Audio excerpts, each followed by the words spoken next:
Good morning, Matt. And this is very troubling escalation here, major escalation. And I think you are quite right to point out the shooting as the most troubling aspect of what we saw yesterday, which was widespread violence, violent clashes between the police and the protesters. And what happened was this is what we know.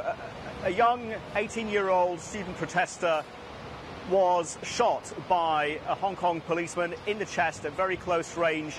And it is worth pointing out as well that he did seem to be an aggressor as well. He was holding a metal bar, he was threatening this policeman, but there is also a very clear sense that this policeman did use disproportionate force and live ammunition when he had non-lethal options as well.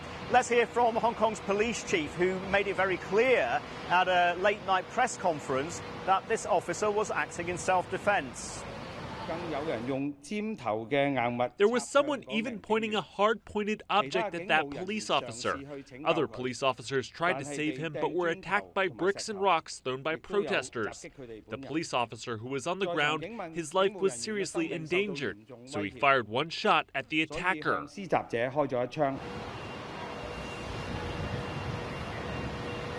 So that isn't washing at all with protest leaders like Joshua Wong, who have made it very clear that what we have entered into now in Hong Kong is a de facto police state.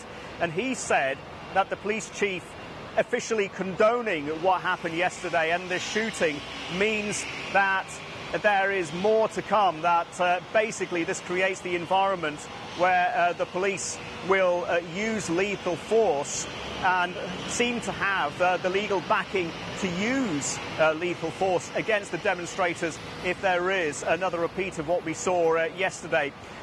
Another point here is that this student is getting a lot of support and solidarity from the school that he attends in Shun Wan.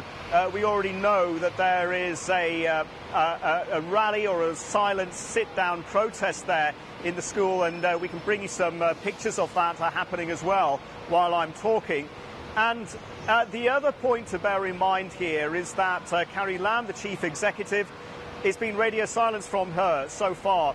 And as you mentioned and referenced in your headlines, she chose to celebrate National Day not here in Hong Kong, but in the mainland, in Beijing. She has, as we understand it, returned to the city yesterday. But at this point, Dan, we don't have any clarity as to whether she's going to hold any press conference to respond to what happened yesterday.